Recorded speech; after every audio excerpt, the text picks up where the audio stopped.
1월 22일 금요일 새벽 말씀 함께 봅니다. 본문 말씀은 마태복음 5장 38절에서 48절까지 말씀입니다. 함께 봅니다.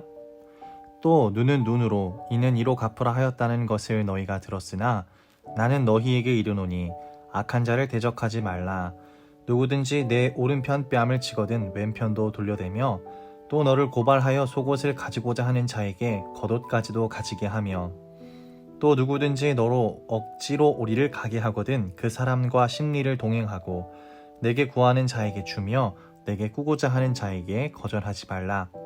또 내 이웃을 사랑하고 내 원수를 미워하라 하였다는 것을 너희가 들었으나 나는 너희에게 이르노니 너희 원수를 사랑하며 너희를 박해하는 자를 위하여 기도하라. 이같이 한즉 하늘에 계신 너희 아버지의 아들이 되리니 이는 하나님이 그 해를 악인과 선인에게 비추시며 비를 의로운 자와 불의한 자에게 내려주심이라.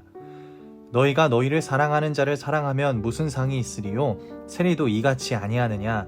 또 너희가 너희 형제에게만 무난하면 남보다 더하는 것이 무엇이냐? 이방인들도 이같이 아니하느냐? 그러므로 하늘에 계신 너희 아버지의 온전하심과 같이 너희도 온전하라. 아멘. 사랑의 법을 따르라 라는 제목으로 오늘 함께 말씀 나눕니다. 사람은 누구나 자신을 기준으로 타인과의 관계를 결정합니다.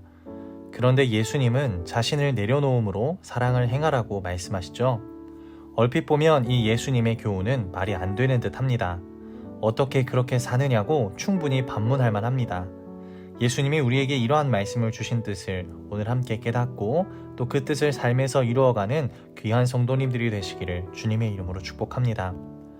오늘은 먼저 동해복수법에 대해서 예수님이 말씀하십니다. 오늘날 문명화된 사회에서는요, 개인에게 복수를 허용하지 않고 국가가 사법기관을 통해 그 범죄를 처벌합니다. 그러나 고대에는요, 개인의 복수가 허용되었습니다. 그런데 개인의 복수에도 한계가 필요합니다. 하나님이 이스라엘 백성에게 눈에는 눈으로, 이에는 이에로 갚을지라 라고 레위기 24장 20절에 말씀을 하셨습니다. 이것을 계명으로 주신 것은요, 과도한 복수를 금지하시기 위한 것입니다. 이러한 법이 없으면 과도한 복수로 인해 복수가 반복될 수밖에 없었습니다. 죄로 오염된 인간의 본성은 당한 것 이상으로 갚아주어야 그 직성이 풀리기 때문입니다. 그러므로 동해복수법을 현대 시각으로 보면 잔인하다고 생각할 수 있지만 실제로는 그 당시의 정서로 보면요, 사람의 잔인함을 억제하기 위한 하나의 좋은 조치였다는 것입니다. 예수님은 하나님의 궁극적인 의도와 목적에 따라 이 율법을 다시 말씀해 주시죠. 인간의 죄성으로 인해 하나님이 동해복수법을 주시긴 하셨지만 하나님의 뜻은 거기에 머무는 것이 아니라는 것입니다. 일단 너희들의 죄성으로 큰 죄를 짓지 않게 주신 것이고 너희가 나아가야 할 방향은 오늘 예수님이 말씀하시는 그 사랑까지 이르러야 한다라고 말씀하십니다.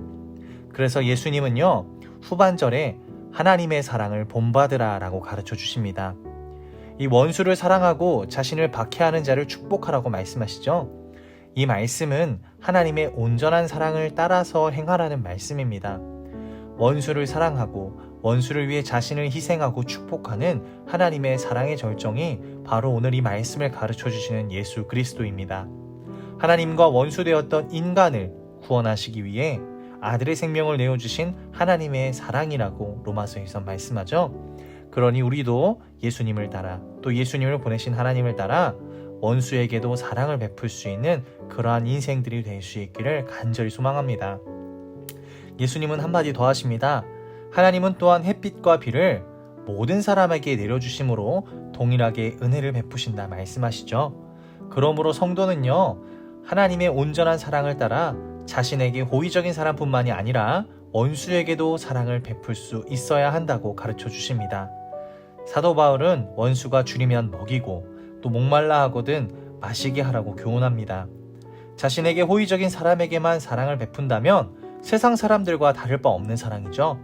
이러한 교훈은 우리의 본성에 반하는 것이지만 그리스도 안에서 새 생명을 얻은 성도는 하나님의 자녀로서 이러한 사랑을 실천할 수 있어야 합니다. 말씀을 맺습니다. 비상식적으로 보이는 예수님의 가르침은 죄인이 거듭나 새로운 생명을 얻고 하나님 나라의 백성이 된 것을 전제로 합니다. 성도는 이 땅에 살고 있으나 천국 시민으로 살아가고 있죠. 우리도 하나님 나라의 백성으로서 이 영원한 생명을 소유한 존재로서 세상의 법이 아닌 천국의 법을 따라 사랑할 수 있는 귀한 우리들이 될 수 있기를 주님의 이름으로 간절히 축복합니다. 오늘 하루도 말씀으로 승리하시고 사랑할 수 있는 그러한 은혜로운 하루가 되기를 축복합니다.